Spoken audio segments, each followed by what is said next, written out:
So we thought Lily had an ear infection, and her grandmother took her to the doctor, and I was at work. And about 1 o'clock at work, I got a call from Grandma, and she handed me the doctor the phone. The doctor told me that we had to take Lily down to Texas Children, that her blood work came back.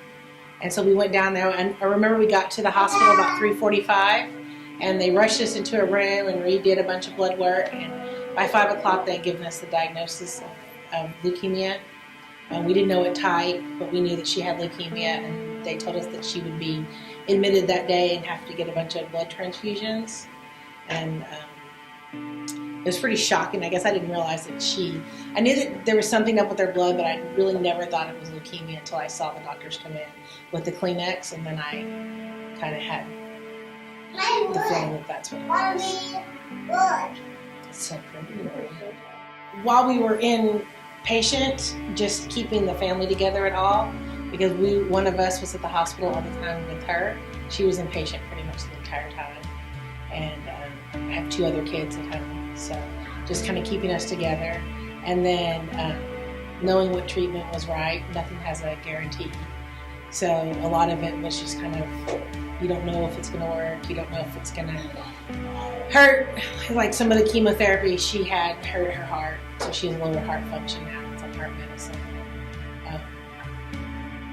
How you're going to pay the bills when you're not at work, because someone can't be at work, because someone has to be at the hospital. That was a big concern. How you're going to pay for the doctors, because even though the insurance pays for some of it, there's the big out-of-pocket. That's still a big concern, because every year she'll need treatment. Even though she's in remission now, she still has to go to treatment and have biopsies and cardiologist appointments, because the chemo caused problems that she'll know how follow-ups with. Well, first they gave us some money to help pay bills, which was big. But more than that, I mean, you need the money, but it's more that having someone that cares. Like Amber would text me when we were in the hospital and check on Lily, and she'd email me. So it wasn't just about the help with bills and things like that. It was also about having someone that actually seemed to care about what was going on with my child. I see. Having the text asking how Lily was nice. I think the first thing I want people to know is that they give a lot of money to research, and there still isn't a lot of money that goes to research for children's cancer.